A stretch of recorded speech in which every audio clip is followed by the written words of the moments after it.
I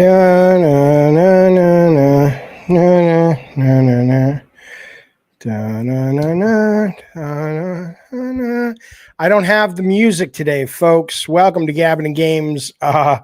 This is I am embedded in the war zone. That's terrible. I don't mean to make fun of that.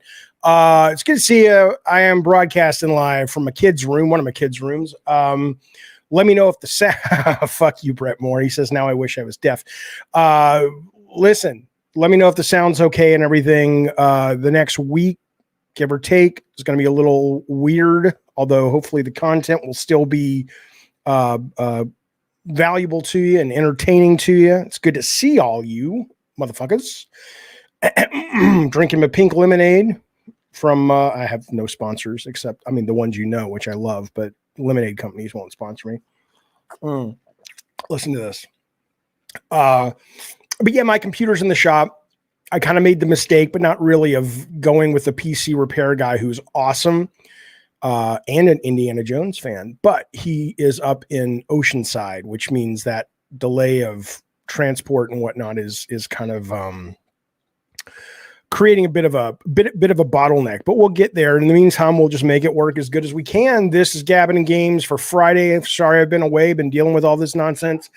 For, I don't know, it's like November 10th, I think. Today, Modern Warfare 3 is out, such as it is. A handful of other small games are out, but there's so many goddamn games right now that I just, my goodness gracious, I'm trying so fucking hard. But we're going to talk about the golden joysticks. We're going to talk about the Yongye Yakuza drama, I guess you'd call it. Ace, of course, is saying hello, the dog in the background. We will talk about the Game Awards, the nominations that are coming up this Monday, as well as a lot of other stuff. So settle in. Welcome to your Friday. I do want to do a couple things first. First, I want to give you some financial advice. And I'm not even fucking with you. I went to McDonald's the other day and I picked up a Happy Meal. Not that I wanted what was in the Happy Meal. In fact, what did I say? I just said, give me some French fries. I don't even want the hamburger. But I says to them, I want it because I want this. And if you don't know, McDonald's has teamed up with Disney, which includes all their properties, Marvel, Pixar, Star Wars, and Disney. And they're giving out little two figures in each blind box. You don't know which ones you're going to get. So I figured first I'll open it on the stream, and I'm going to do that. But I'm actually going to go before. I'm not fucking with you about this financial advice. I'm very, very fucking serious. I have seen the trajectory, right? I want you to imagine something. If you are 10 years old, Ace, what the fuck? If you're 10 years old right now, 12, 13, 14, these are going to be delightful memories of your childhood. These cost nothing. But if you go to McDonald's in the next couple days before this shuts down and you get, just say 20 of them, 10 of them, you spend like $100, put them away, never open them. In 20 years, when those 10-year-old kids are 30 or 25 or whatever that loved these, you will be able to sell each one of these probably on the internet or whatever we have at the time, probably for a couple $100. So I'm just letting you know, we're about to open this. Skyblazer says 480p. Wait, Jaffe, I just chose 1080. All I can tell you, baby, Skyblazer, is I am absolutely paying on StreamYard for 1080p. If it's not coming out at 1080p, I don't know what to tell you. But it should be. But again, this is all temporary. We're going to get back to the normal setup pretty soon. So let's open this one up. If I had my druthers, I definitely want to get a Marvel and a Star Wars would be my preference. I don't want any of the. It's not like I need somebody from fucking Inside Out or anything. So here we go. I'm going to open it up. Let's see what we got. If I get Star Wars and if I get a Marvel character, that means we're going to have the best goddamn Gabbing Games we've ever had. Here we go. Here we go. This is what it looks like. Unboxing. There's the unboxing. Comes in a little paper bullshit. Okay. All right. The first one we got, it's going to be a shit show, baby. I guess that's Daisy Duck. Maybe. Or maybe it's one of the female nieces, like Huey, Dewey, and Louie. Of course, it's the same shit as loot boxes, but this is McDonald's, baby. Come on now. It's a Happy Meal toy. And I don't know who the fuck this is. Who the fuck is this? Oh, it's Marvel. It's Shang-Chi, the 10 rings. It's kind of hard. I hate to be a racist, but it's kind of hard to tell who he is because, the eyes. And that's not I'm not saying it's a bad thing. I'm just saying that, a big part of his look, because he's, 100% Asian, is the eyes. Here he just kind of looks like some dude. But yeah, I got a Shang-Chi. That's pretty good. Yeah, it's President Xi.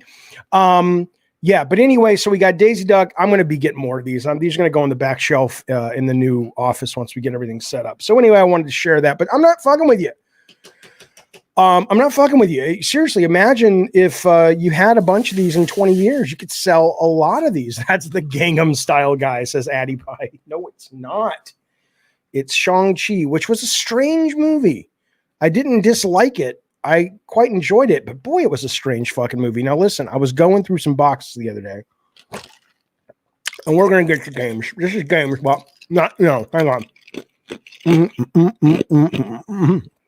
And I found this, and this was enough to make me want to go buy an old SNES. I know there's emulation and all this stuff, but I want.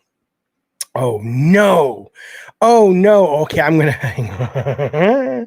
I'll get to that in just a second. That's my brother. I want a real one because look what I fucking found. Look what I found. My original Zombies Ate My Neighbors, one of the best Super Nintendo games ever created in the history of Super Nintendo games. I don't know if it holds up, but if people were to ask, and people ask me all the time, what is your favorite console? I mean, there's the nostalgia of the Atari and the nostalgia of the consoles I worked on when I was making games. But really, my absolute favorite console has to be the Super Nintendo. This was the shit. And it just was delightful. So I'm probably going to be picking up an actual SNES. Because I want to, in the games, people are like, oh, you got to get, Super Mario World. The games I want are things that you guys probably like. I got this. I want to get Indiana Jones Greatest Adventures, which is not a great game, but it's great because I love Indiana Jones, stuff like that. So I'm going to be picking that up pretty soon. This is my brother, Philip Jaffe. There he is right there. He says, and let me tell you something. I'm going to tell you a story. We're going to get to games. I promise. This is called Gabbing and Games. But he looked at this and he said, she bangs. This is because my mother, who she loves the celebrities, you see, and she's dead now, but when she was around, she loved the celebrities. And I guess they ran into that William Hung guy who's doing cameos now. Man, mom would have loved the cameos. And she just went up to him, this old Southern lady, not him, she's the old Southern lady. He's like the 20-something Asian fella. And she just starts hitting him and going, she bangs. Like you're the she bangs guy. And he's just like, yes, I know. I'm aware, but she was so excited. That was enough of a celebrity sighting to get her off to the races. So that's my mama. By the way, Philip, a lot of UFO shit going on right now. I don't know if you saw the guy who's leaving the Pentagon has made a couple of interesting statements today or yesterday. I started diving into the rabbit hole of that woman who worked, Chinese American woman worked in Alabama, Huntsville, at the, I guess it was the University of Alabama, Huntsville, but whatever. And she's vanished, and she created what she claimed was anti-grav propulsion system. And she vanished and no one knows where she went. Think about that. There's some amazing shit coming down the line pretty soon that we're going to start learning about. Addie Pie says, did you see anything about the Elon Musk movie being made? I mean, I did. I saw it's going to be, it's based on the book that just came out from Walter Isaacson.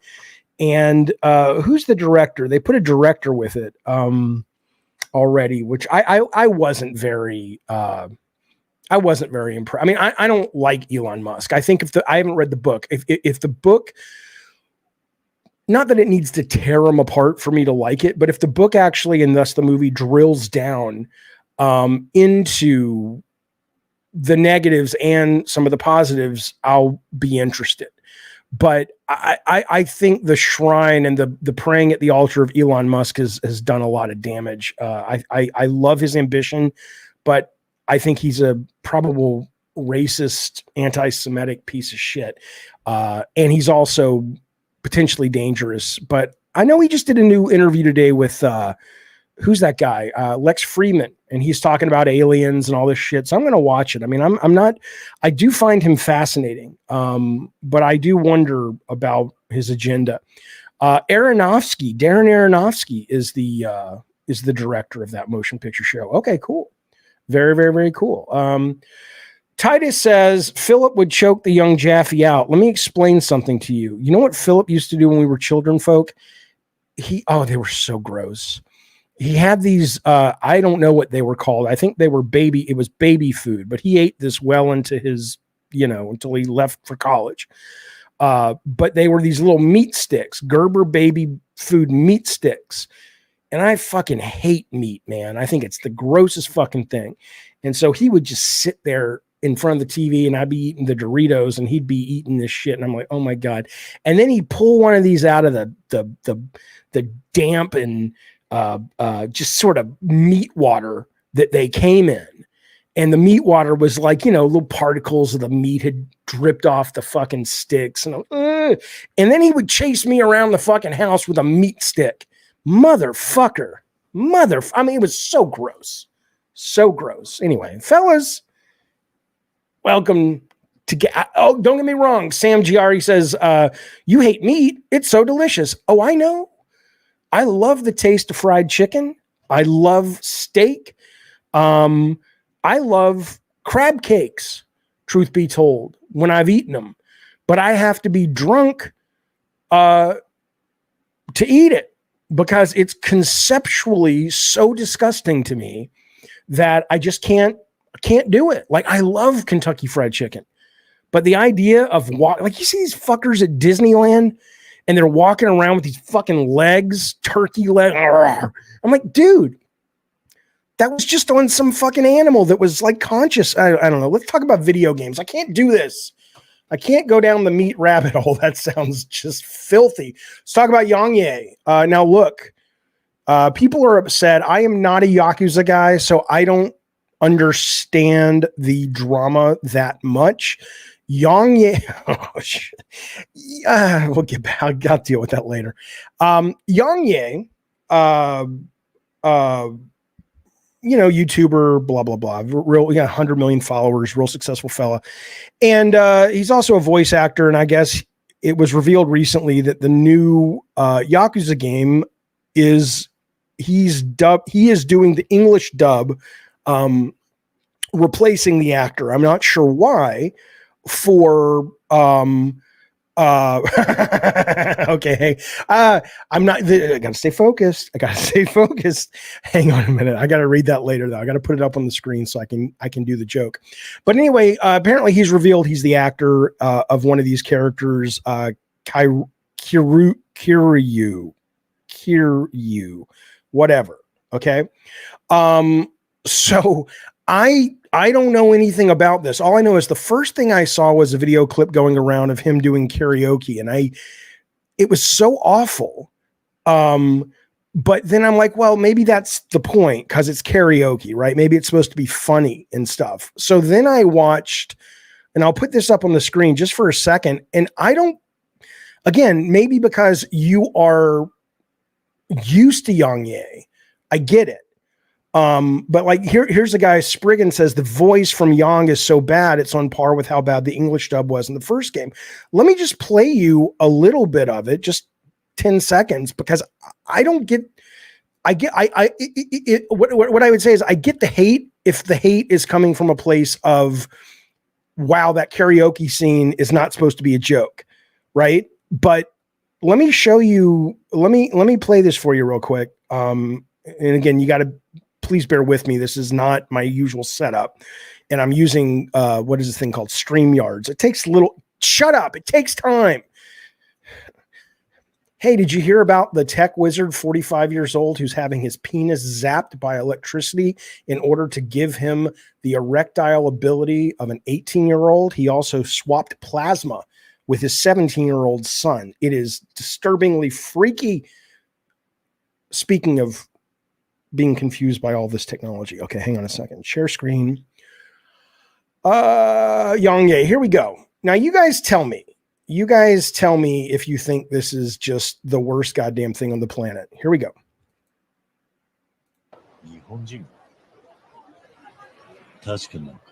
Japanese. You're sure about that? Somehow that is. They what? So he was naked. Anything else stand out? Tattoo. All right, I've heard enough. I mean, again, maybe you guys know this series. I mean, you definitely know this series better than I do, but maybe it's known for its absolute brilliant voice acting. But I look at that and go, all right, it's kind of par for the course. I don't see what the big deal is. But anyway, that's the current drama, and people were asking me about it. Like Prince Green says that's bad. I'm like, really? I don't think it's like, oh my God, but it's fine. But again, whatever, it is what it is. Nobody likes the, yeah, I don't dislike it, but I'm just sharing it with you. If you're looking for the latest and greatest video game news, that's currently the tabloid drama going around the biz, as it is. Let me get to the next story, but who was it who said, I was telling the story about my brother chasing me around with meat sticks, and somebody said, I bet, Jaffe likes the meat stick in his mouth. And then Philip, who's a gay fella, says one of them does. So I thought that was funny and fast and clever.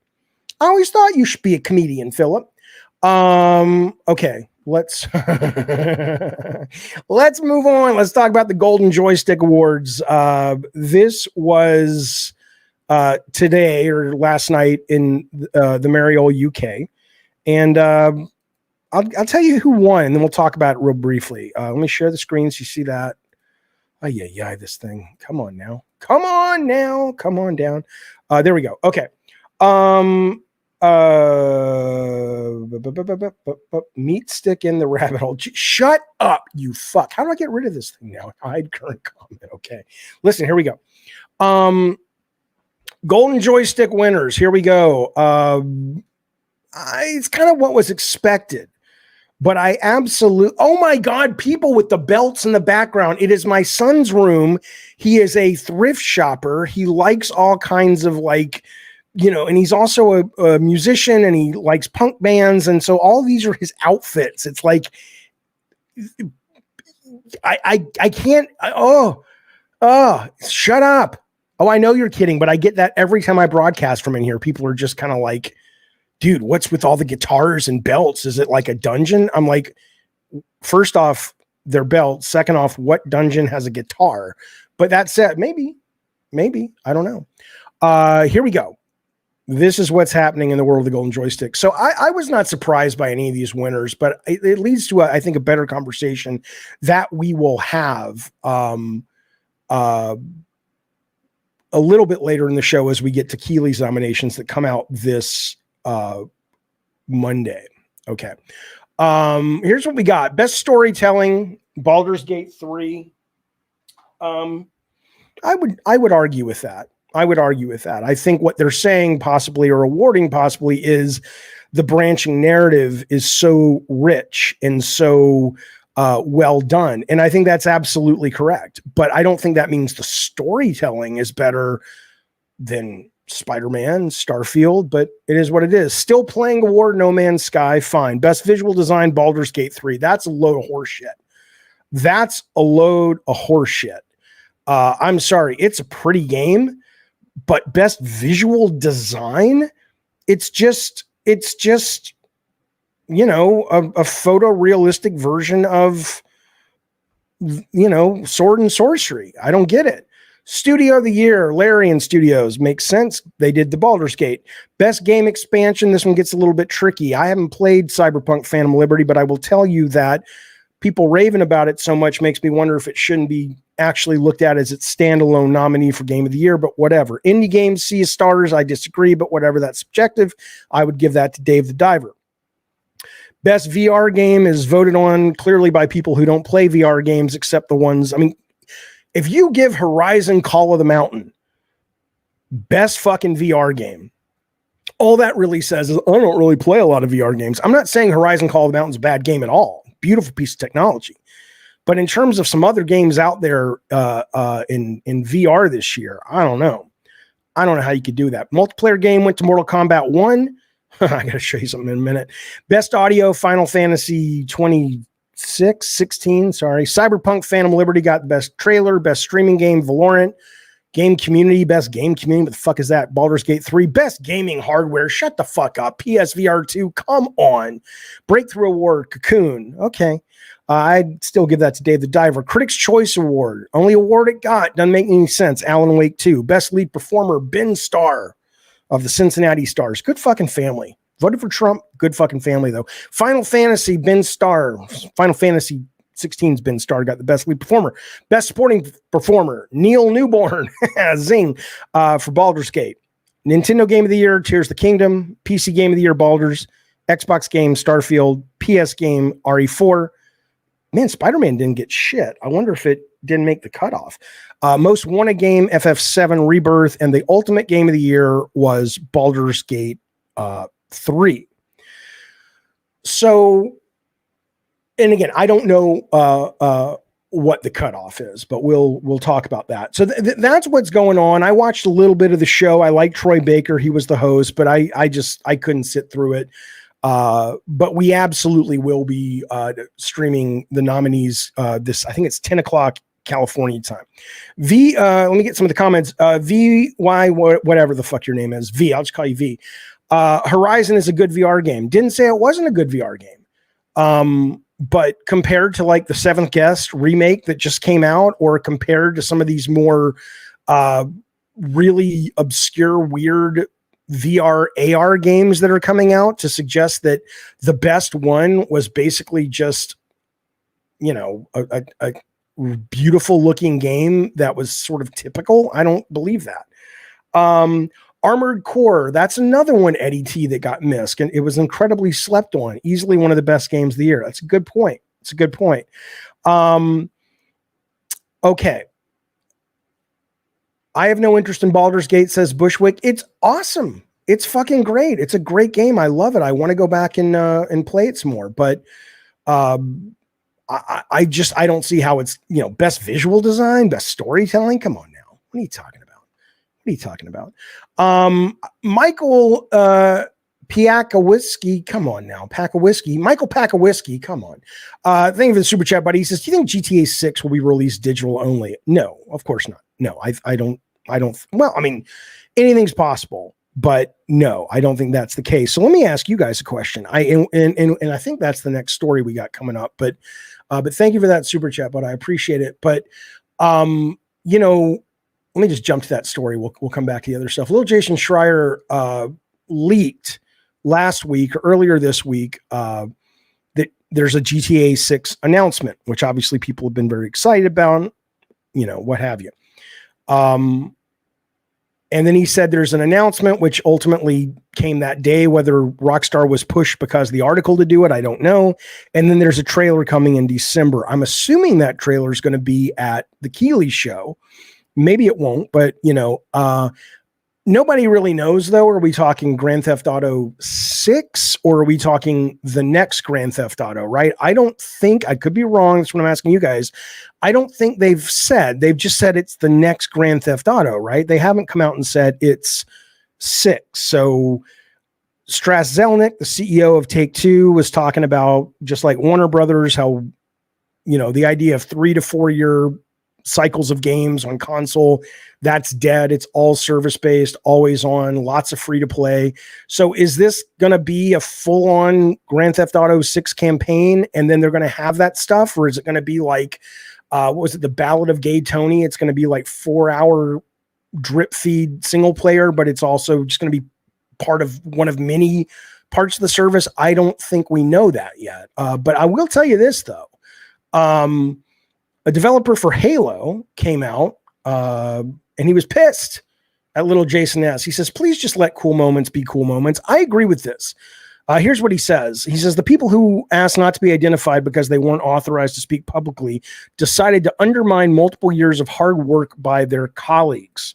If you are, where did it go? He's the Halo community manager is what his job is.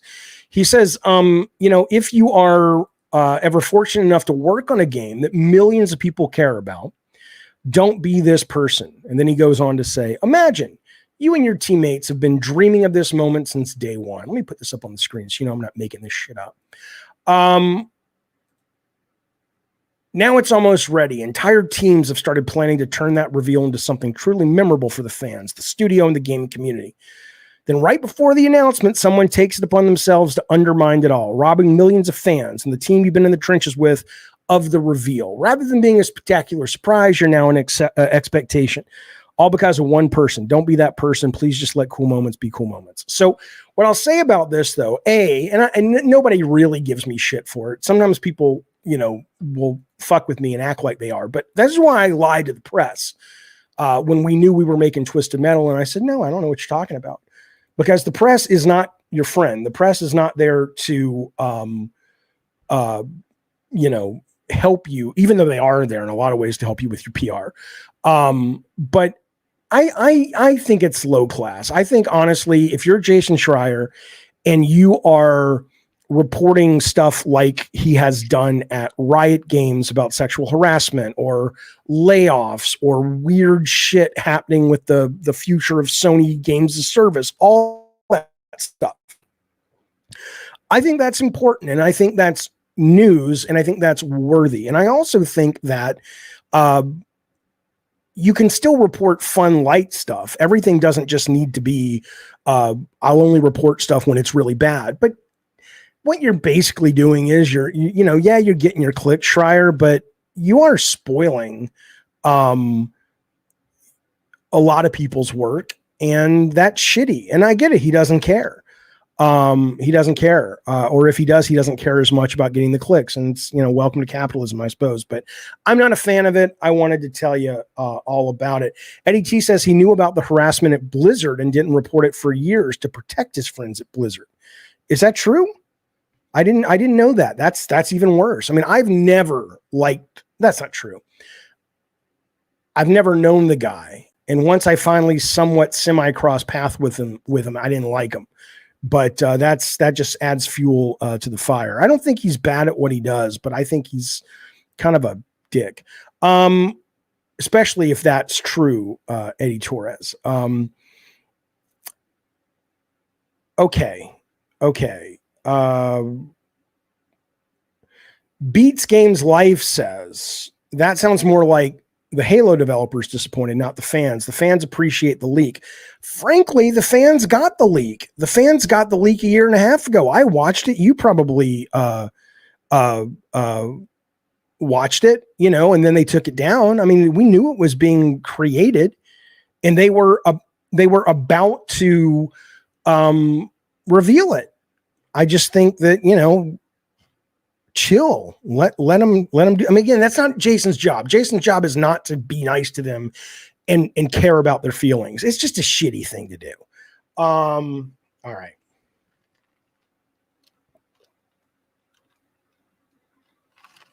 But I absolutely will watch the trailer. I'm looking forward to it. Am I friends with Ben Kachura? I've never had I've never had any problem with Ben. I know a lot of people have issues with him. I know some shit went down over at Penny Arcade or something where people, but my, I like to judge people, especially compared to what internet people say. Because as we all know, a lot of that shit, nobody does any research. They just believe what one guy says and it transfers and becomes, quote, real. But my experience with Ben, has been great. I don't talk to him that much, but he seems like a smart, nice guy. I thought he was a really good journalist when I read his stuff. So all right, let's move forward, my little friends. Listen to this. Naughty Dog. What is going on at the world of Sony? This comes out from these fine folks today. They say our head of technology, Christian Geierling, if that's his real name, has decided to leave Naughty Dog after an amazing 17-year career at our studio. We're grateful for his many contributions to the studio, our games, and his teammates. We will miss Christian greatly and wish him the best of luck where his path leads next. Travis McIntosh, a 19-year veteran at Naughty Dog, will succeed Christian as the head of technology. Phoebe says, oh no, not Christian Geierling. Well, wait a minute. V says, we don't know. It's so funny, you guys. V says, we don't know who the fuck that is. Why do they announce this? You're right, V. They should have checked in with you. That should be part of Naughty Dog's job, to check in with you to make sure that you feel. It's like when I did the Connie Booth story last week or 2 weeks ago, and people were like, where's the big deal? We don't know who that is. Because you don't know who that is, that means the story isn't worth reporting. God. But it is, whether you know this guy, and I don't know him either, by the way, I don't know Christian. I've never met him, never crossed paths with him. But what I will tell you is he's the head of technology at arguably the best video game developer on the planet. And he's out. Now that, again, yes, it's 17 years. Maybe he's really well off and he says, fuck it, I'm going to go chill. Or maybe he wants to do a startup, and make even more money. I don't fucking know. But it is weird that there's a lot of people jumping ship. And there's a lot of people,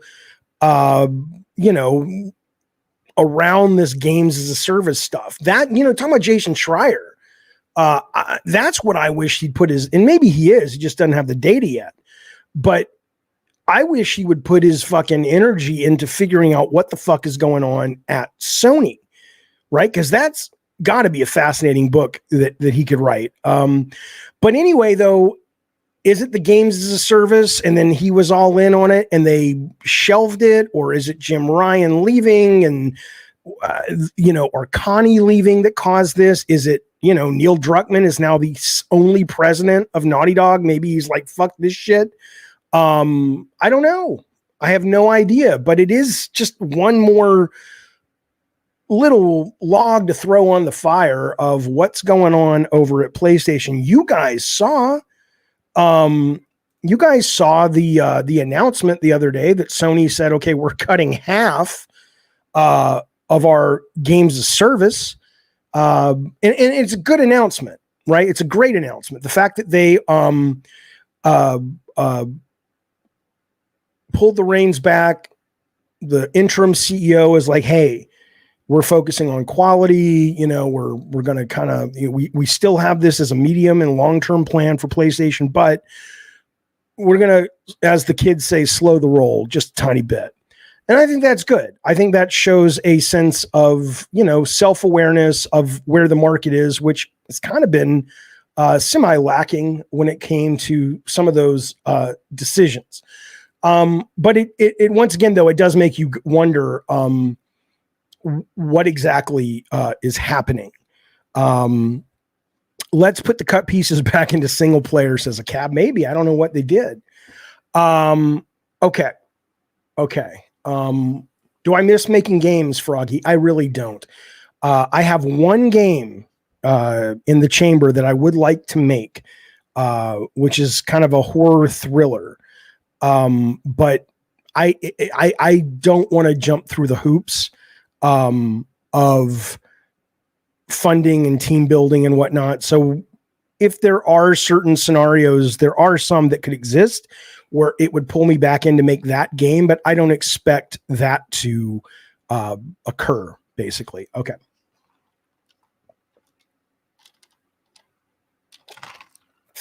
A lot of customers, says Dougie, buy PlayStation specifically for their blockbuster exclusives.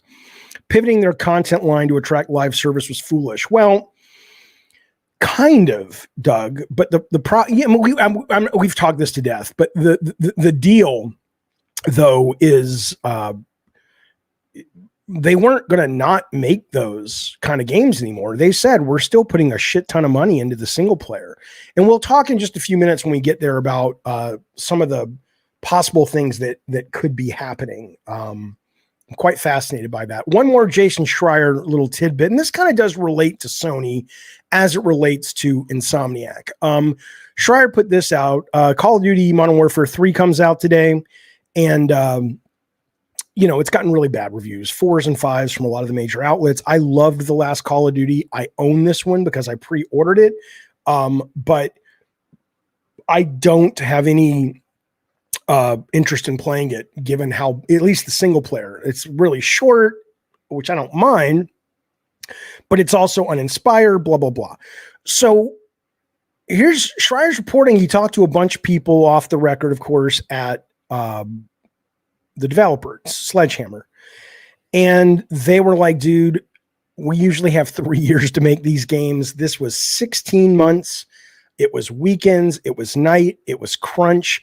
At first, we were told it was going to be a small scope game with just sort of set in this one kind of Mexico town. Then suddenly Activision changed their mind and said, we want a direct sequel to Modern Warfare 2. We want it globe-trotting, all these different locations. And on top of all that, we told you guys the scale, or at least some people are saying they were led to believe it was an expansion. And then somewhere along the lines, Activision said, no, it's a premium product. Now Activision's saying it was always a premium product. Maybe it was, but that's every single one of these people that Schreier interviewed. I think there was like over 12 off the record said, yeah, if that's the case, none of us thought about that. None of us knew that was this was a premium product. So, but what's interesting about it to me, I mean, it's all interesting, but is now Insomniac did not make Spider-Man in 16 months. I'm not saying that. Okay. But what was really interesting to me, if you compare like what Insomniac does, which is build on the bones of what they just did and what they've been doing, and they work within a time box, and they go, this time box is not just making sure we come out in September or whatever, but it's a time box that says, short of a couple of moments or times, we're not crunching. We're not going to be that kind of studio. And so they design their games to fit within those limitations, and they're one of the most consistent, quickest AAA and best studios working today consistently, right? It's amazing that a company, and hopefully this will change with Xbox, but who knows? It's amazing how, even though, again, 18 months is not the same, but it's amazing how a company can have the same level or the same type of constraints, and executive management doesn't go, yes, we want you to work within these constraints. And so you can design, that's you guys, design, build your game within that box. It's like Bush League. But the other thing I will say is I saw today that Call of Duty Modern Warfare 3, at least in the UK, is it's the most successful connections to the server in the UK ever. So maybe the Activision management is like, you can go fuck yourself, because as right as you are morally, end of the day, we were right to make it a $70 product because it's selling like crazy and nobody gives a fuck if it's a 4 or 5. Maybe. I mean, that's capitalism, right? I don't know what to tell you, but that's what the other thing Schreier reported. Listen to this. Phil Spencer went to Blizzard this weekend, doing his rounds, meeting everybody. Mike Ibarra, who was the first person to do an interview on the Gavin and Games newsletter. Mike's one of the first people I met at Microsoft. Great dude. He's now running Blizzard.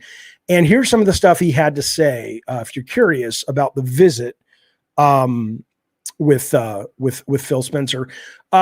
He says, before Xbox came in, now again, Ibarra used to work directly with Phil Spencer. So they're, I don't know if they're buddies, but they're definitely colleagues. he says, before Xbox, I had to run many decisions up the chain of executives at Activision, slowing everything down. He says, now I can go to Phil and say, hey, can we do this? I think he would look at me and go, just go run your studio. That's like his experience with Phil. When you're dealing with people as talented as Ybarra and Ferguson, those are great marching orders. When you're dealing with studios that can't find their own fucking buttholes, that level of freedom we've seen Redfall becomes problematic. But I'm not saying they can't find their own buttholes creatively at Arcane. I'm just saying that Xbox need to be more involved. But I get the hands-off thing with Blizzard. Ybarra says there's less pressure on Blizzard now that they're a much smaller chunk of an overall company, allowing them more freedom to experiment. He also kind of hinted that StarCraft can make a comeback in a different genre altogether. Maybe we'll get to see, what was that game, Ghost? Was it StarCraft Ghost, which was like the sexy kind of chick action adventure Eon Flux thing that was at every E3 forever and never quite saw the light of day. So we'll see. I'll tell you what, though, very briefly. I'll tell you what.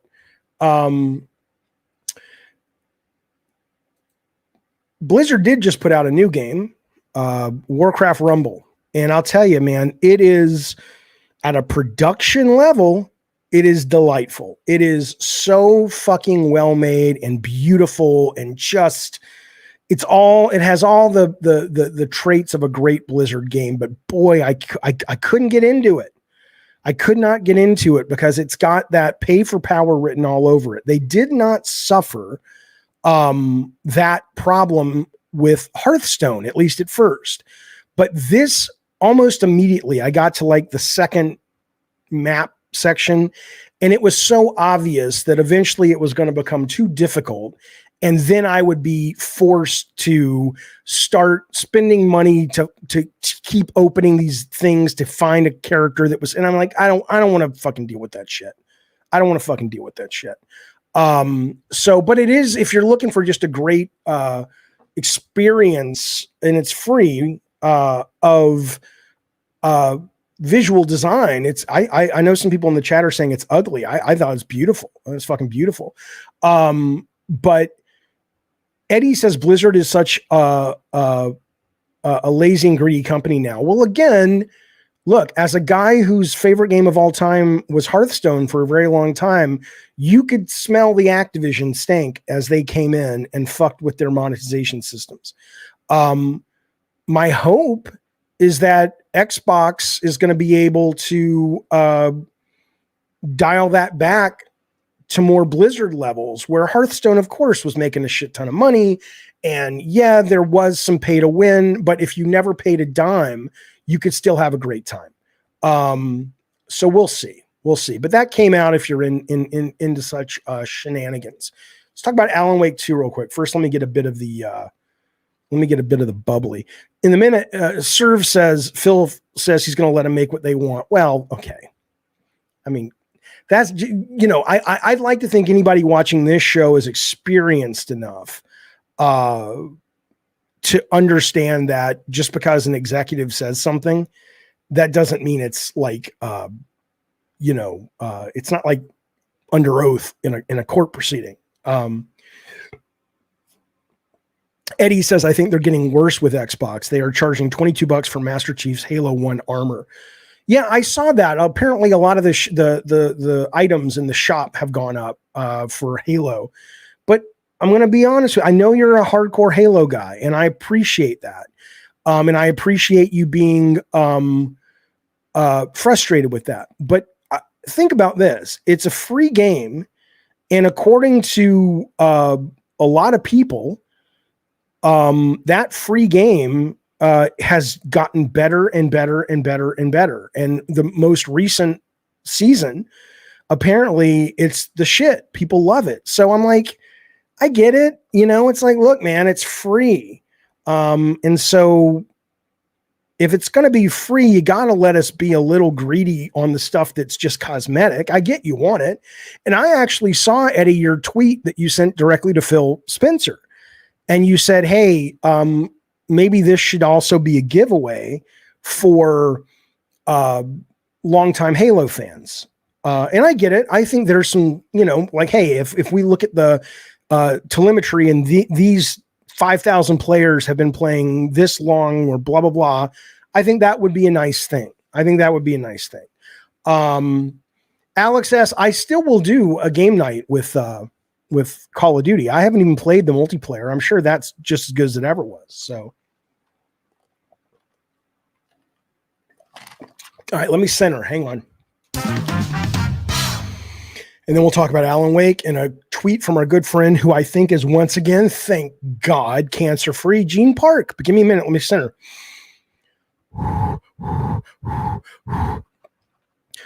When we come back, Eddie Torres tells us how to make a fantastic margarita with just things that you can find in your garage. After that, we will have an exclusive interview with Jim Ryan, who, lo and behold, did not retire from Sony. Here's what he says. Here's the quote. I'll read it in his accent. Hello, governor. I watched the janitor move around. I did. And then I saw that movie, Good Will Hunting. And I'm like, the janitor in that movie's a genius. I want to be like him. So Jim Ryan will be here to talk about his transition from CEO or head of PlayStation to the Foster City PlayStation office janitor leader. We'll see what happens. Okay, here we go. Alan Wake. I'm playing Alan Wake. I am seeing so many people rave about this game. I really like it. I'm not that far into it. I'm not going to spoil anything, but I'll tell you the location I'm at. So if you've played it, you kind of get a sense of how early I am, which I think is quite early. It's where he is in the subway chasing after the bad guy group, and he's learned to sort of use things he finds to manipulate stuff, blah, blah, blah. And I like it. I think it's a really cool game. There's really cool ideas. I don't know when the moment of, oh my God, this is brilliant is supposed to hit me. I think it's really good. I think it was somebody on Last Stand Media said that maybe it was Dustin over there, where he said that it feels more like a proper survival horror game than an action adventure horror game. I didn't spoil the subway. There's a subway. You can see it in the trailer. And so I think that's accurate. I love that. No, I got past the first boss. But I will say that so far I don't quite understand, oh my fucking God, this is transformative. But even if it's not, I think it's a great game. But I'm waiting for that moment. But here's what I thought was really cool about this game. So Gene Park's tweeting about it. He really likes it. This guy named Kid Kozo over on Twitter says, I will never in my entire life. Wow. He's really putting a bet on the table. Understand why journalists think that writing takes up 3/4 of the game's value. And if the story is good enough, everything else seems to be a complete pass. It should and could have a movie series since it hardly uses its media of gaming. Now, I appreciate and agree with this in the context of most games. I'll read you what Gene says, but then I want to tell you my thoughts on this after I saw this tweet. Gene says, I try to show regularly that I always cherish gameplay and design more than anything else. In my opinion, Alan Wake 2 isn't just a game that's written well. It's not a walk and talk. It's also a well-constructing, surprisingly nonlinear game that demands attention. And I agree with that. Okay, but here's what I found was so interesting about this is that Alan Wake mechanically, with the exception of a couple of things so far, is very samey.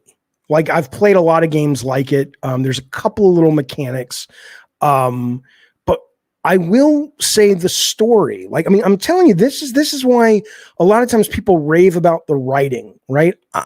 In video games, and I'm like, most writing in video games, in terms of the narrative thread, is, in my opinion, good, average to good. But what's amazing about Alan Wake is it Like if it was a movie, I think, or a TV series, I think it would just be fine. But what it pointed out to me is how often video games really miss one of those basic lessons when you're learning how to write, which is, genuinely interested in where the story is going. You don't know where it's going to go. You want to know what happens next. And you think about Spider-Man, which I think is a very well executed written game. The dialogue's fine and there's some cool story beats. But there's nothing, and I haven't finished Spider-Man yet. I'm probably halfway through it and I love it. But there's nothing about the narrative that's driving me. Like I don't feel like, I have to see what's going to happen. I'm like, what do you think's going to happen? Spider-Man and Miles are going to win. The bad guys are going to die. They'll set it up for a sequel and we'll move on with our fucking lives. I think what Alan Wake does with little cost other than just the sweat equity of being a good writer is it's able to get away with reusing a lot of its environment. There's not a lot of characters they had to build and animate compared to other games. But the narrative is as compelling mechanically in terms of wanting to drag you forward, as wanting to, hit the top of the flagpole at the end of a Super Mario course. Right. It's I don't mean it's so well written, like it's Shakespeare. I don't mean that, but it nails that kind of paperback airport beach reading novel sense of I finished a chapter. I want to keep reading, right? Better than most games. And in that it gets the benefit of that helps do a lot of the heavy lifting of keeping you engaged. And you're talking about a game that has a budget of $50 million from what I understand, not marketing, but just the creation. So think about that. I mean, if you're a smart studio like Remedy, and maybe people will follow this and go, wait a minute, you're telling us that we don't have to lean as hard on some of the most expensive parts of development, new environments, this, that, and the other, if we let the rules of a good narrative motivate players to keep playing. I think that's fantastic. I think that's fucking fantastic. It's very, very cool. Let me go to the chat. When do you get to the point?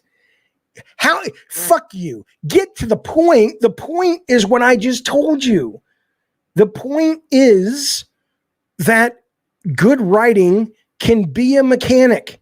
And in being a mechanic that doesn't cost a lot to execute, you are able to actually do amazing things and still keep your budgets down. So all of this talk about, what are we going to do? The budgets, it's not sustainable, which is true. I'm saying Remedy is shining a light. Insomniac is shining a light. And I think hopefully these companies are taking where that light is aimed and applying it to their own shit so we can get more goddamn single player games, you old so-and-so motherfuckers. Hey,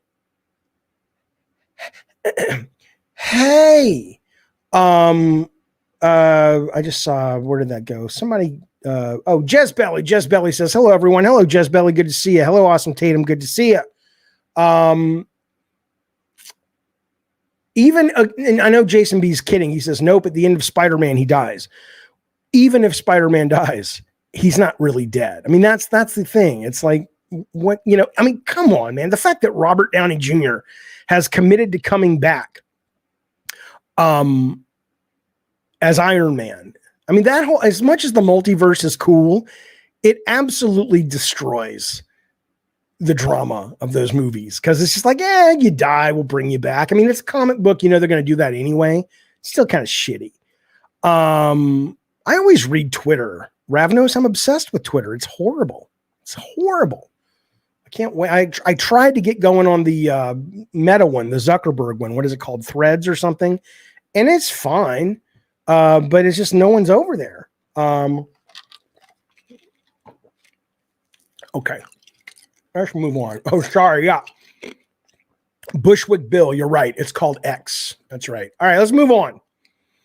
Speaking of Spider-Man, 5 million.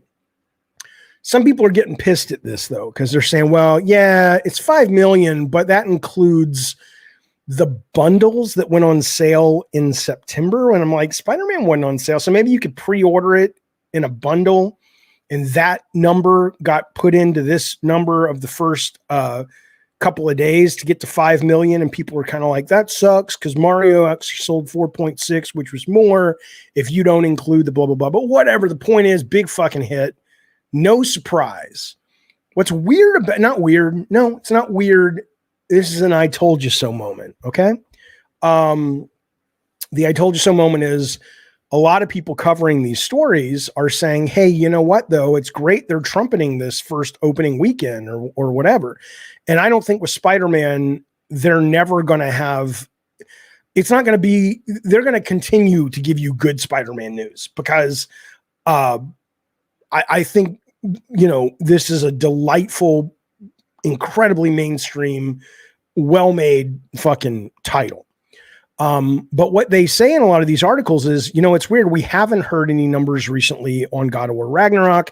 We haven't heard any numbers recently on Horizon, the second one, Forbidden West.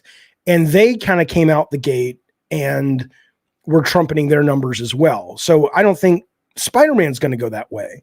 But I certainly do think it is unusually quiet when it comes to them saying, hey, Horizon Forbidden West has now cleared this threshold. It's kind of weird. And what does it mean? Does it mean it underperformed? My guess would be it underperformed. Yes. I don't know that. I don't know that at all, but my guess would be it absolutely underperformed both those games. We already talked about Sony scaling back their live service stuff. I think everybody knows they need to do it. And still stay in that world. So I applaud them. Here's what I think though. I'm on the Twitter and I see this trailer the other day for Star Ocean, the second story. Now it's not my kind of game. I have no intention of buying it, no intention of playing it. But what was really interesting, because I know a lot of people are asking for like, hey, can you give us, give us an update. What's the one a lot of y'all want? Legend of Dragoon and all that shit. And I'm just kind of going, you know, it's such a strange scenario where you could be Sony and you can say, we need our AAA games, and we need some games as a service. And I don't know what the new regime is going to come in and say about this. But when I look at a game like this and I go, you could do an RPG of this style, brand new, and you could spend about 14 million bucks, 10 million bucks, whatever. It would be incredibly profitable if it's good. And it would make the users really happy and give them more stuff to play more frequently because it wouldn't take as long to make. But I get it, because when you look at the profitability, I guess that's just not good business. I guess I don't think it's about having a Japanese leader, because it doesn't have to be this kind of game. It's more about, I guess, when you're as big of a business as these game companies are now, you put out a game that costs 10 million to make, 5 million to market, and you end up with a $40 million profit or whatever. That's probably not good enough, right? That's probably, it's like, that's small potatoes for what we need. And so, you know, I think that's shitty, you know, I mean, I think that's just really shitty that Sony seems to be unable or unwilling. But I get it, right? Because they're like, look, we could do that, Jaffe, or we could spend the same amount of money trying to get 3 games in development. And one of them, if it hits, our profit is crazy. Our profit is fucking crazy. So, you know, I get it. but it's still disappointing. And there are games that are indie games and stuff like that that give you this. It's just, it would be nice to see them be more exclusive and original and tied to these consoles that have enough money to really give them that extra love. Philip says this was handled by the movie business 100 years ago. I'm trying to think, because the movie business, the thing about the movie business that's interesting when you compare them is the movie business had, let's see, give or take, say 1910 up to say 2000, right? So it had about 90 years to have a healthy balance between the studio heads that were businessmen first, but they also were artists, or they at least understood the value of the art to some extent and how that related to business. And then when they started selling their companies in the 90s to Sony and, Paramount sold to Gulf Western, and then I don't know who owns them now and all that shit. And now but video games had like 20 years of that, where it was like small enough to not have people going, you have to make decisions that get the stockholders more and more and more every fucking month, or every fucking quarter. And so gaming kind of missed out on that. But if you're talking about block booking, I mean, you're talking about booking into theaters. I'm not sure I don't understand how that would bring about movies solving the problem of getting rid of more interesting films, because that's gone away too for movies. I was reading this book the other day about the history of comedy. And it was talking about Parenthood, came out in 1989, and it said Parenthood was a huge hit. And I'm like, in this day and age, you could never release Parenthood, which is just a wonderful, funny, dramatic movie about, if you haven't seen it, it's about multi-generations in a family, and just, it's very episodic, and it's got Steve Martin, Keanu Reeves, blah, blah. It's really fucking good. But you would never see that in a theater anymore, right? That's just, there's not enough profit to be made off a movie like that. And so they just say, fuck it, put it on streaming or put it at home, or just don't make it. You could, Admiral Kurd says you could barely get a comedy into theaters these days. I literally just finished watching that No Hard Feelings with what's her name, Jennifer Lawrence, which is decent. But yeah, I mean, that was in theaters because she's a big star, but it came and went. Nobody went to see it, and it's already on Netflix, and so it sucks. It sucks. Yeah, American Pie, Masochista, you don't see movies like that in the theater anymore. Totally true. Philip says you're talking about the difference between what sells major tickets and having space for more independent B and C movie markets. Right. But I get it. But what I'm saying is Hollywood for a very long time was able to do both. They were able to make a Return of the Jedi, and then they were able to also the same year put out Terms of Endearment, or they were able to make an Indiana Jones and the same year put out Chariots of Fire. That movie theaters don't do that anymore. So, but you're right. For a much longer time, they got to do that, and everybody got to benefit from it, but not now. And certainly video games got to that really shitty situation, unless you play indie games, a lot sooner, which is very disappointing, I think. Did you see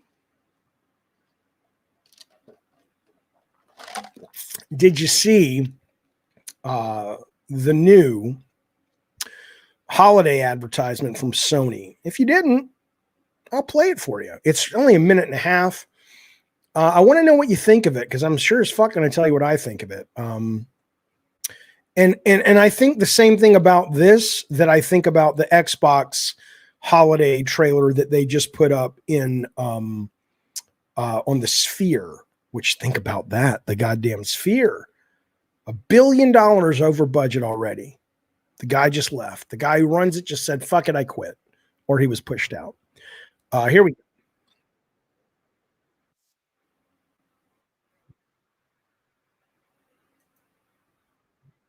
I'd make it bigger, but I don't want to run the risk of.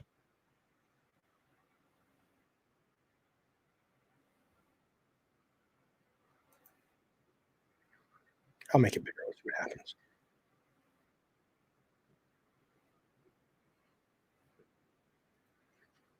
Can you hear it when it's bigger?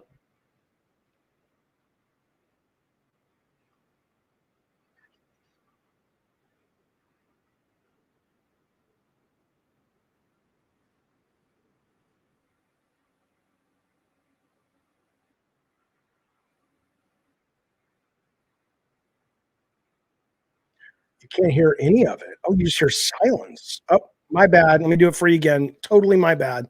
I know what that is. Like I said, this is a different, it's a bit of a different beast. Hang on. I'll give you the sound, baby. I'll give you the sound. Here you go. This should do it now. Can you hear this?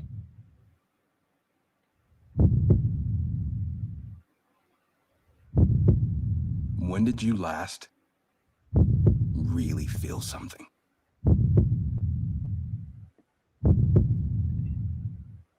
Are you guys able to hear it now? The everyday. Beyond the extraordinary. Beyond imagination.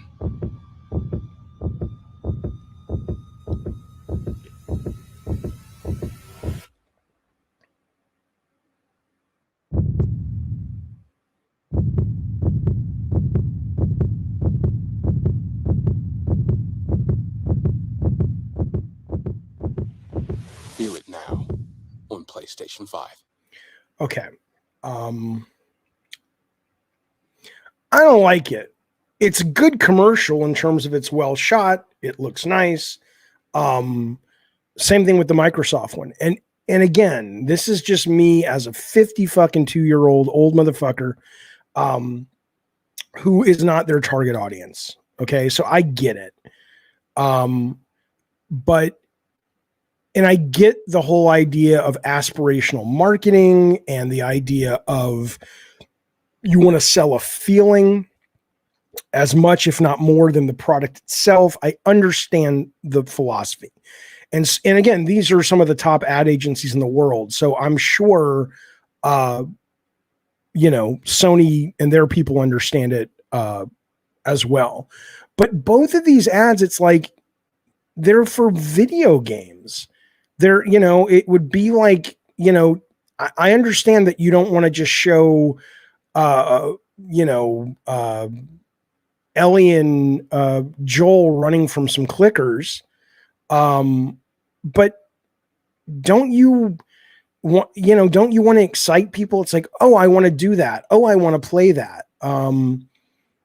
Yeah. Beat says the goal is to gain new customers, not mobilize existing one. I get it.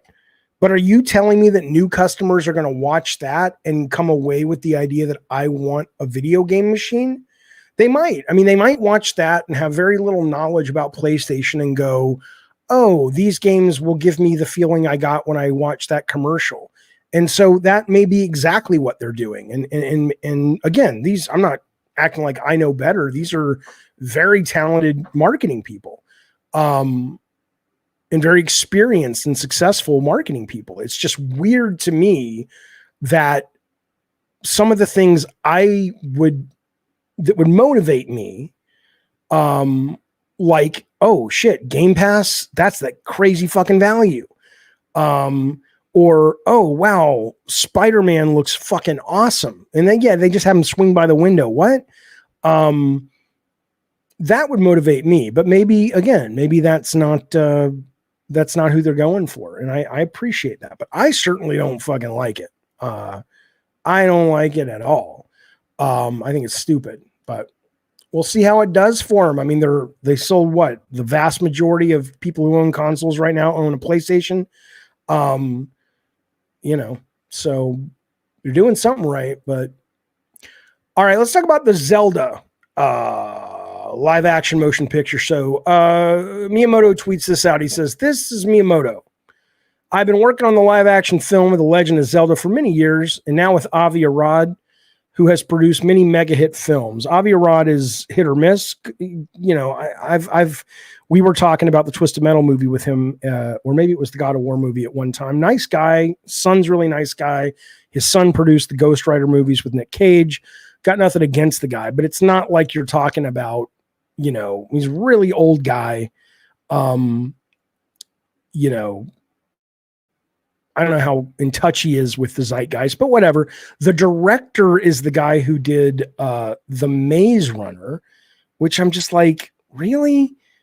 You know, what I'll say about Mario, I mean, I saw Mario the day it opened.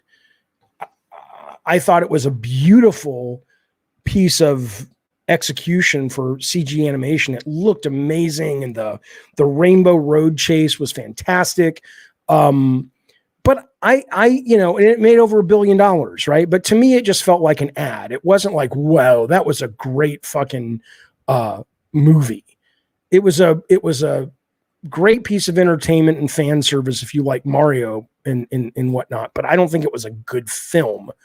But it could get away with that. It was animated. It was clearly aimed at families and little kids.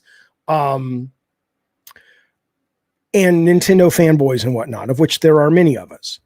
But if you're now talking about a live action movie that is going to go, you know, toe to toe with Game of Thrones on TV and whatever spinoff they've got, and Wheel of Time and the Lord of the Rings show on Amazon and this and that and the other, I wonder if you really want to hitch your wagon to the guy who directed The Maze Runner. Like that's almost like when we almost got Brett Ratner to direct the God of War motion picture show. I'm like, that's after all this time that you've been struggling to make a movie, you went with that guy. And no offense to that guy. I saw the Maze Runner. I thought it was fine, but I didn't look at it and go, there's a dude with some fucking vision. There's a dude that can make commercial, but still interesting films. The other thing I wonder about the live action link, and this is Connor Carbon in the chat is saying this. He says, this is what I wonder is that if you look at the thumbnail for this show, it's questioning the idea of, you know, I had the AI do Henry Cavill and I had the AI do Tom Holland as Link. And, you know, Tom Holland is great. I got no issues with Tom Holland, but he does represent more of that. I don't know if femboy is derogatory, but that kind of androgynous, soft male lead. And then Henry Cavill is obviously much more masculine, much more traditional leading man. And I wonder, you know, it's not like Orlando Bloom went off and had a big fucking career outside of Legolas. And to be fair, it's not like Tom Holland went off and had a really big career yet outside of Spider-Man. Uncharted was a success. They're making a sequel, but it didn't, you know, it didn't become a big cultural touchstone.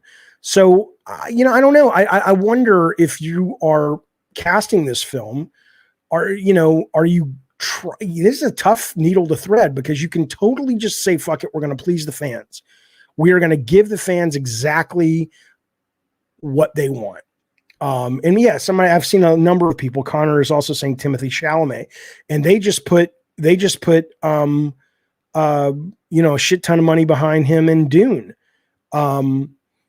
So the question is though, if you're spending, which they better be, if they're making a live action fantasy, upwards of $300 million,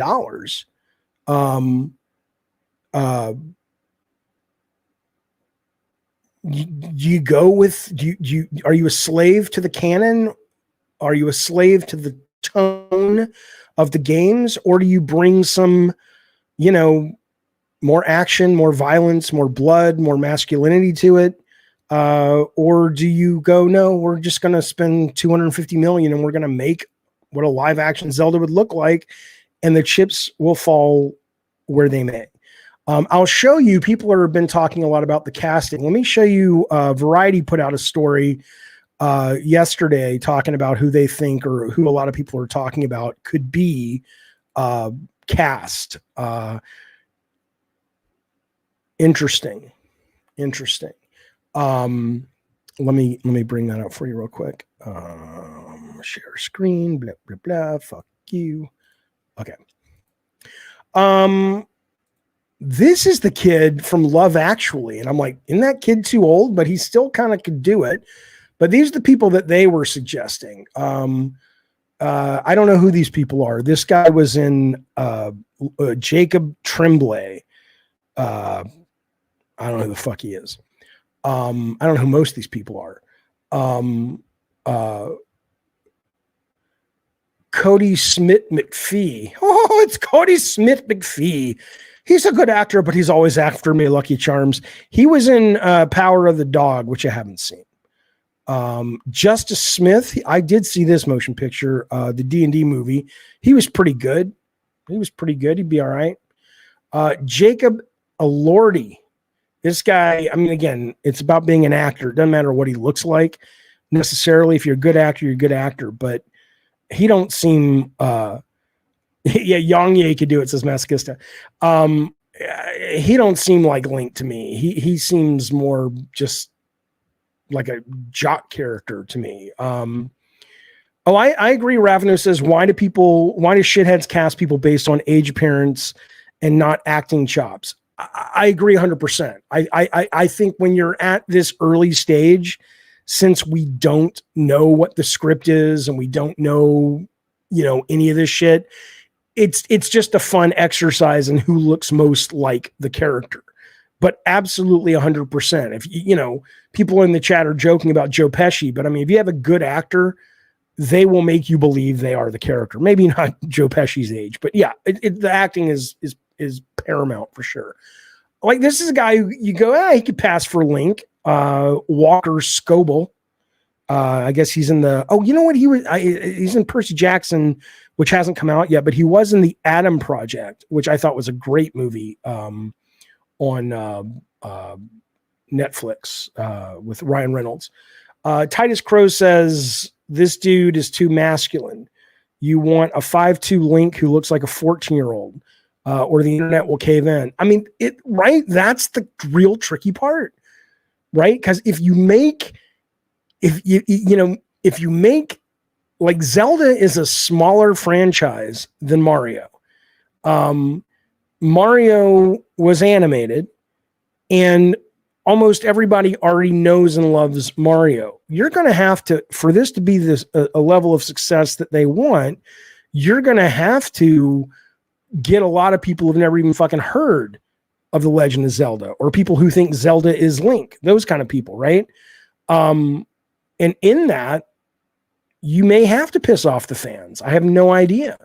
I wouldn't be surprised as Zero if they just do an Avatar-like thing and make all the characters look slightly animated, so it won't really matter who plays them. I mean, they said it's going to be live action, but maybe they'll, I think that ship for them has sailed. I think they're already into pre-production with it as is. Caleb McLaughlin, who's great in Stranger Things, never would occur to me to cast him as Link, but Jake Champion. Okay, he's in The Way of Water. I didn't see it, but he kind of seems, maybe he fits that middle of the road, kind of masculine enough, but not like big brute kind of masculinity. Nicholas Galitzine, never heard of him. He's in Bottoms, which I hear is pretty good. Okay. Gabrielle LaBelle, no, not at all. He just simply because it looks like he's looking at the camera right now and going, and that's not Link to me. It's not Link to me. But here's this guy. He was Sammy Fableman. I thought he was pretty good in that movie, in the Spielberg film, but I don't think, who knows? I don't fucking know. William Gow, Thomas Brody Sangster. This is the guy who was in The Maze Runner and who was in Love Actually. And I'm like, but he's old, but he doesn't look old. Josh Giddey. He's a basketball player. What are you talking about? Anyway, there you go. There you go. If you're going to stick to canon, says CR, all Hyrillians are white European. The Gerudo are the darker skinned human-like species. I think when you're making a fantasy film about characters and triforces and magic swords and all these crazy fucking monsters and shit, I really do not think the race of the character matters one bit. But again,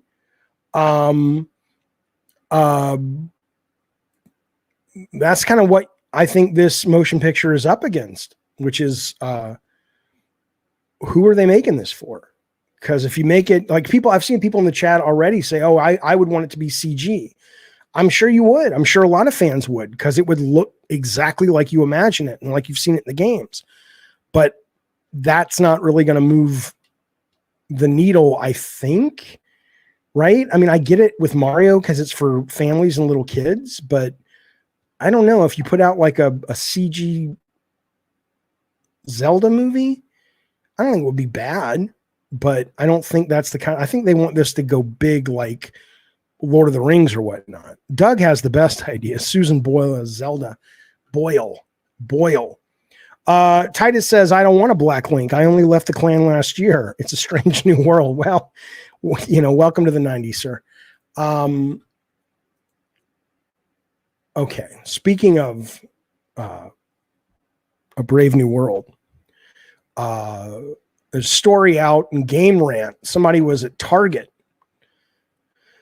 I mean, this is the way of the world. It's how it's going. I don't mourn it. I don't have a problem with it, but I know a lot of people do. I know Eddie Torres, if he's still watching, would. They're talking about how the Target has cut physical game selection in half. So they're still selling the hardware, but if you want to buy video games at Target now, you literally have a shelf of, let me see how many, 1, 2, 3, 4, 5, 6, 7, 8, 9, 10, 11, 12.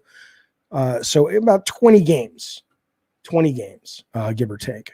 And that's something, man, you used to be able to go into a goddamn store and being a kid and just seeing the boxes stretch down the aisles at Toys R Us.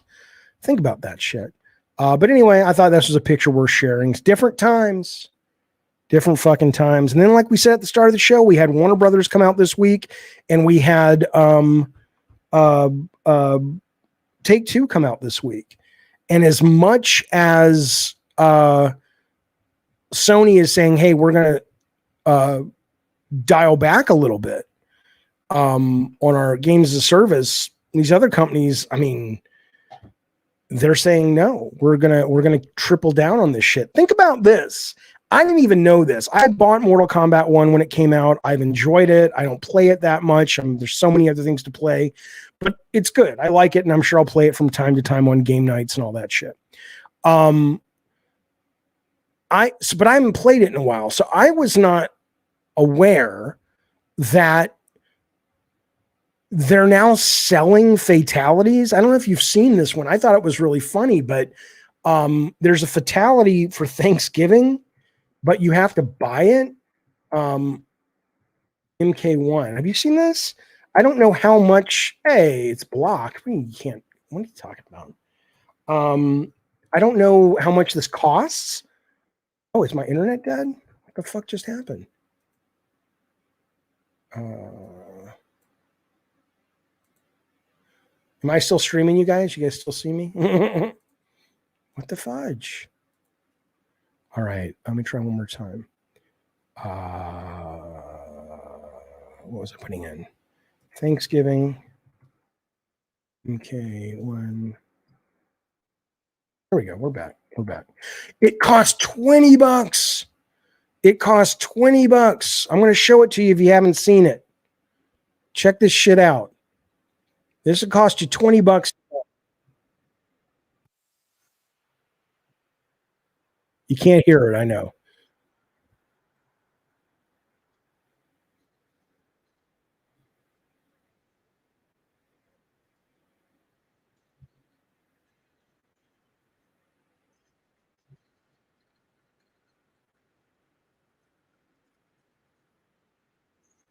So I think it's great.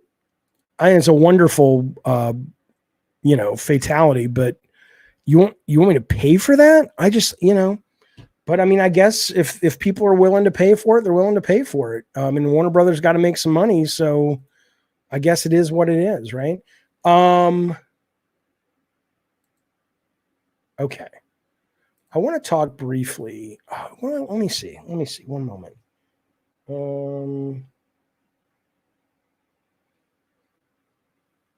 Fuck you. I'm recording from a different fucking room. Fuck off. $10, man. That's nuts to even pay for it at all. You know what? Here's what I'm going to do. I'm going to do a stream tomorrow because I haven't done many gabbings this week because of all the technical problems. So I'm going to save the Game Award nomination discussion because there's some key things I think we need to talk about, especially given how much people seem to be interested in Game of the Year. But there are some things that are like just broken about all of these award shows. And it's not the stuff we've talked about before. It's not like, oh, nobody knows what the topics mean or what the categories mean. It's some other stuff. And I have some ideas. I'm coming with constructive criticism. I also want to show you tomorrow. Boy, I'll tell you, I know people are upset with all the AI stuff. Xbox announced they're getting in bed with AI. Take-Two announced that they think, AI is their future. It's going to make games faster and better eventually, blah, blah, blah. And, people are upset. I understand it at a human level, but, sorry. Welcome to everything. Welcome to progress, right? But I saw today a demo, which I will share with you guys tomorrow, of AI, and we started, right? I'm telling you something. I can't wait to show you this. I'm looking at it right now, but I'm not going to spoil it. We started with, you can say AI boo if you want, man. But we started with like text to art, then text to video, then text to 3D. This is text to video game. And I don't mean like there was a story the other day on PC Gamer about a guy who made an Angry Birds clone for Halloween with like pumpkins and brains and all this stuff. And it was all done with AI. He had to put together some stuff from DALL-E and put together some JavaScript and all this. So he still had to kind of put it together. That's not this. This is, you are typing like an author, and going, I want this to happen. And it happens in front of you. I will show you this demo tomorrow. This is, I agree. Titus says he's on board. Ravno says AI is here. Mark my words, by 2030, dev teams will be 70% smaller. Maybe. I think it will have a drastic effect. I have no idea if it will mean teams will get bigger, but oh, fuck it. Let's just talk about this now. Okay, let's just talk about it now. I want to show you this. What I was going to say is, I don't know if it means that games will get bigger and they'll still have lots of people they need, because when this stuff gets simplified, then they're going to take it to the next level. Or if it is what you're saying, and it's like, why would you hire 30 artists, says Ravnos, when you only need one guy? I'm sure we'll see both of those things happening. I'm not sure which one's going to be the dominant, but let me show you this. This is from a company called Opus AI. I gotta show you this. This is the shit, man. Okay, and this is a demo they put out the other day. These are the guys. It's not live yet for people like you and I, but you can go see it and you can sign up to get involved. Hang on. You can sign up to get involved if you're interested. Mr. Holland can make AI make his son hear again. Wow, that is a weird deep cut. Okay, so this is Opus. Watch this. So in the left, you've literally got a guy typing. The hills roll down in steeping motion covered with greenery, and it creates it, right? I don't know how fast it is, but it clearly is doing it in real time, fast enough. Clusters of trees surrounded areas with the rest covered by lush green grass and bold flowers. Boom. Right? I mean, so don't fucking tell me when you look at a game, I'm going to show you more. This gets even cooler. When you look at a game like, what was it called? What was the Viking game that was made by like 3 or 4 people? That was a really big hit. That was like a survival game. Val something. It wasn't Valhalla, but it was like Valheim. Massive fucking hit. Cost almost nothing. And this looks better than that. And this is being done by one dude. So let's keep going. Look at this shit.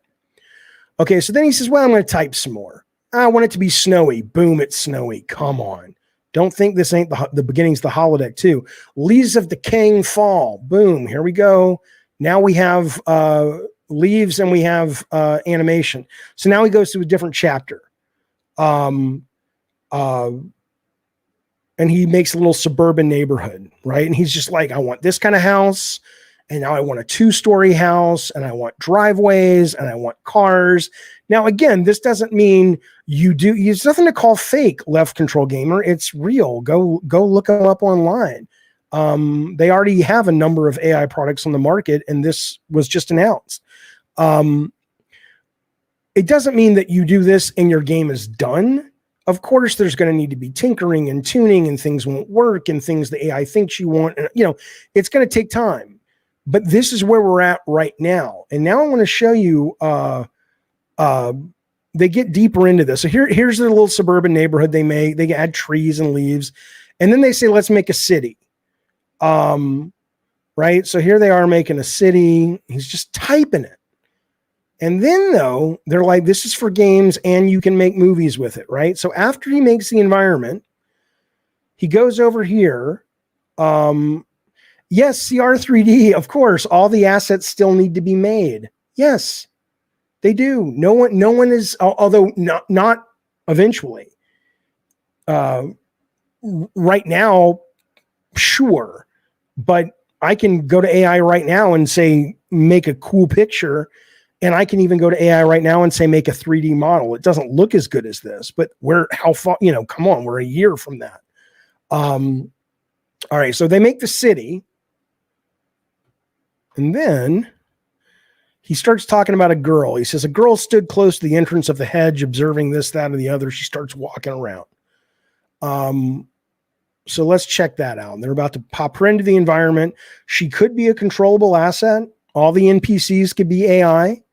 But in this case, it's a movie. They're typing out what she does. So she's just walking around the town, right? This is staggeringly cool.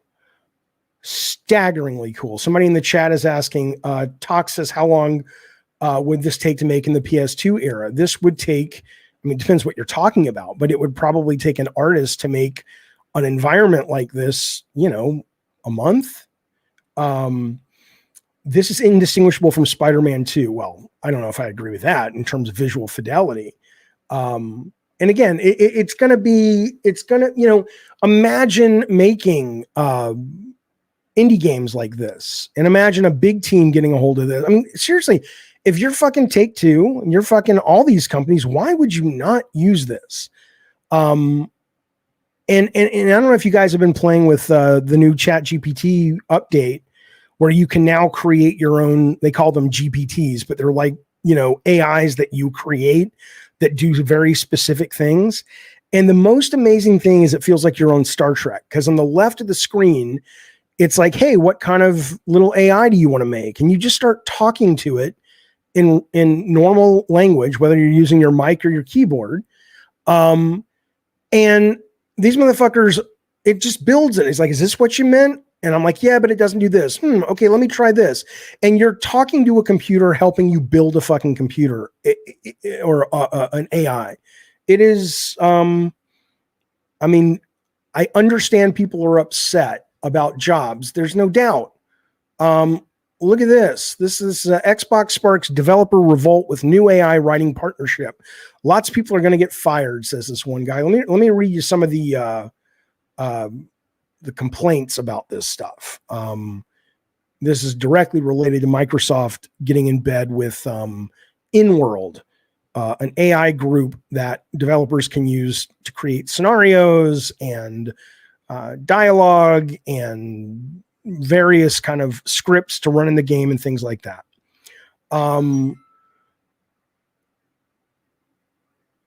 So Elias Tefexis is a voice actor. He's in Starfield as Sam Coe and Deus Ex as Adam Jensen. He says, if you want to start voice acting career, don't bother. All those jobs of nameless background NPCs that gave us our start in the business, they're all going away. I'm already bitter. Totally right. Not all of them, but a lot of them. The actor says there's another fucking strike coming in a response to a tweet asking if game actors were unionized. Yeah, maybe. I don't think they have the same kind of sway that the movie and TV actors will have, but yeah. Rami Ishmael, who I don't really care for. I don't know why I have to tell you that, but I just don't. I find him very performative human. But he says lots of people are going to get fired. Games will get worse. No, they won't. And C-suite will get millions. That's the sky is falling horseshit. That's bullshit. I'm sorry, that's bullshit. Games are not going to get worse.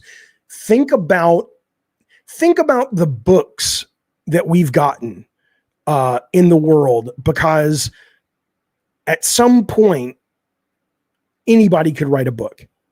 Think about the nonfiction that was shared. Think about, it doesn't mean that they're going to be at the professional level, but all you have to do is look at today's generation who plays Roblox, which is the #1 downloaded game last month on PlayStation, both America and Europe, and watch YouTube more than they go out to the movies. And the new generation doesn't care about the professionalism as much as they care about just being engaged.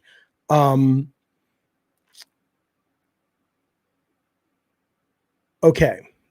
So here, but anyway, that's what he said. The lead narrative designer on the Lamplighters League, still need to play that, encouraged devs to get caught up on the SAG-AFTRA strike.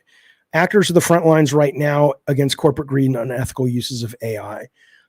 Again, I'm sorry, I don't buy it. I mean, I'm not saying people won't get fired. But like Jason says, I think games will get worse. Talented people getting fired after years of developing games.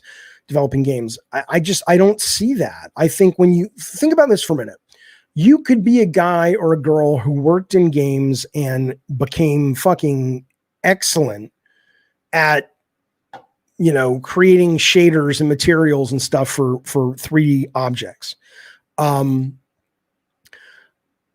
But if the computer can now do that in, 80% faster and 80% cheaper, you no longer being in that equation in that way doesn't mean the games are going to get worse.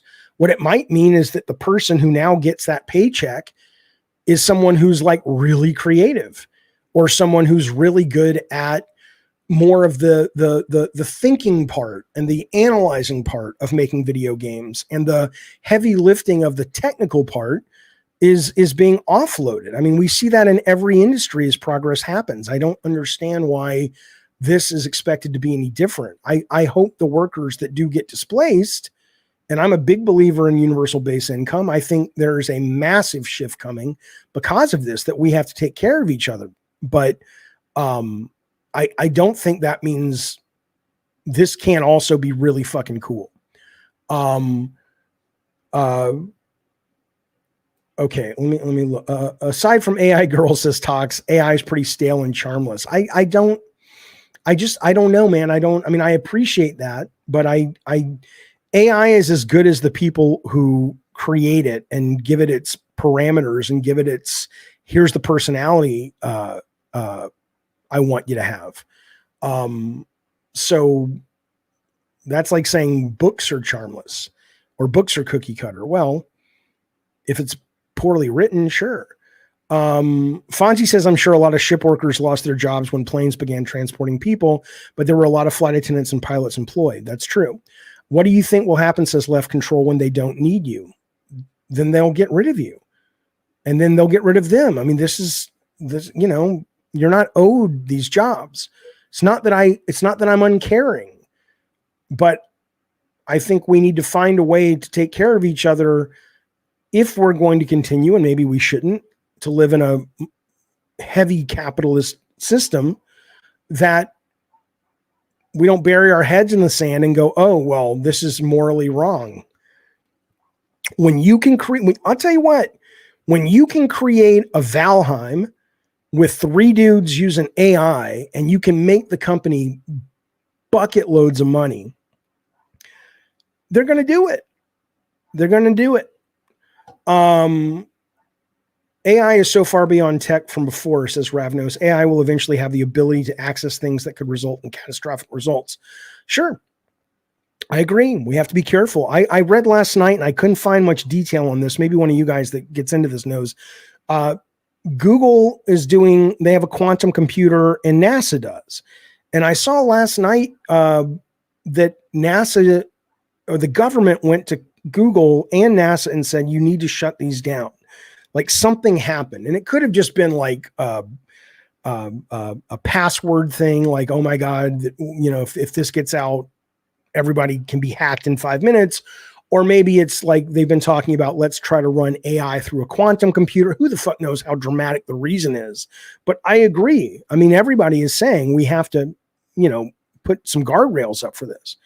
Admiral says, removing the need to climb the ladder removes years of bitch work necessary for creatives to rise in the business to the point where they can make stuff. I don't agree with that. I think, look, the bitch work that gives you your dues that you pay is probably not going anywhere if you want to be a long-term creative. Like, you can get lucky and have a hit viral YouTube video, or you can get lucky and have a one-hit wonder. But if you want a career, you're going to have to figure out how to use the tools that exist in your moment of creation and your epoch of creation that allow you to connect enough with an audience that you can make a living doing it. I don't think that's going anywhere. And here's how I know that. All you have to do is look at most of the games on Roblox, on Dreams, and on Unreal Create in Fortnite, and they're crap. They are simply hacks of other games that are better. And they rightly so kind of don't get a lot of love and attention. But there are people who are using that to express things that most people wouldn't pay for in terms of corporations, and people who are learning how to connect with an audience, even if the production value is lower than what Activision spends. So I think you're always going to have to, you know, learn to compete. You're just using different tools and you're competing on different things, is what I would say.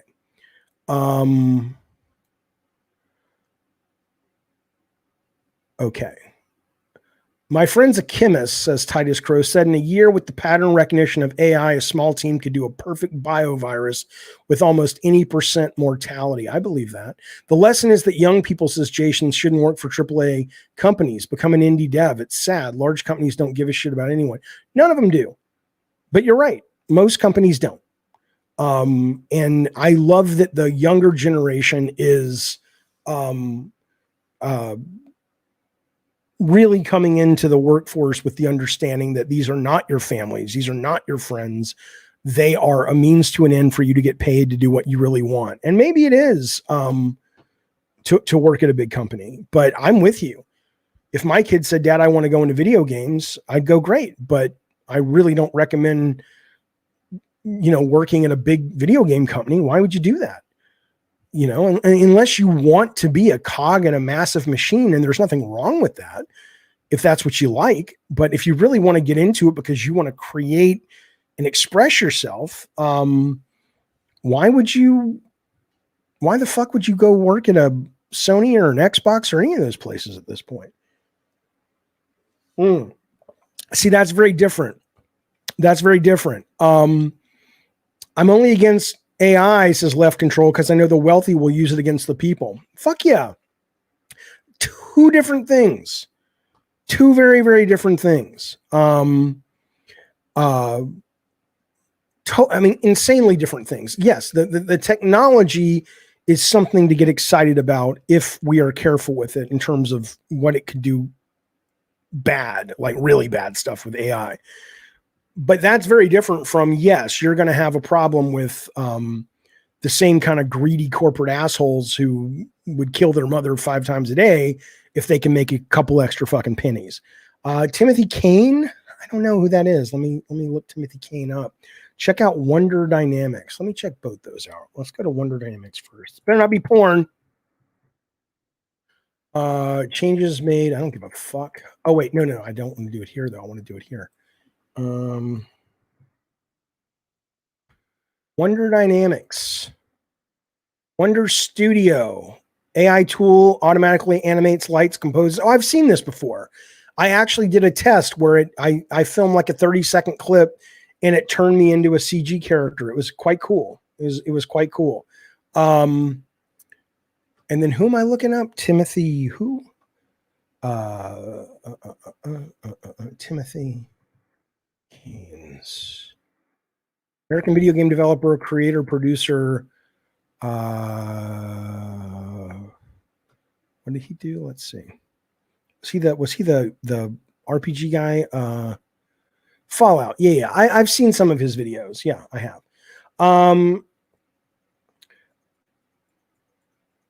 Okay. Fellas, there you go. That's Gabbing Games for Friday, the 10th of November. It's good to be back. Good to talk to you guys. Good to spend some time chatting with you about the games we love. I will be streaming this weekend. I'm going to try to stream and give away copies of Beyond Sunset, which I'm very into this game at this point, because when I played the demo and I streamed it about 2 months ago, it was good. I liked it. It was fun. It's like a boomer shooter RPG, Deus Ex meets Doom kind of thing. All like neon drenched 80s kind of thing. And I liked it. But then they just put out the game in early access 2 days ago. And it's still the same game, but boy, it has improved dramatically over the demo. The opening tutorial is so much better, and how it flows is so much better. It's quite cool. I'm really enjoying it. Because right now I'm on a Mac, I'm going to try to stream it on the Mac. I haven't had much luck with that. But hopefully I'll be able to stream that tomorrow and we'll be able to hang out a little bit. Regardless, though, I'll be streaming this weekend. And members, what I will tell you is I want to do a movie night. Again, it's really hard with this computer situation, but we're going to do something for the members only in the next 7 days. I just need to figure out what I can actually pull off with my current situation. But for now, thank you, fellas and Filettis and members and non-members, and obviously our God of War members, and really nice of you. Nice of you to support the show. I appreciate it, fellas. Hey, yay. All right.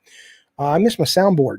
All right, fellas, be well, be safe, enjoy your weekend, and I will see you very, very soon.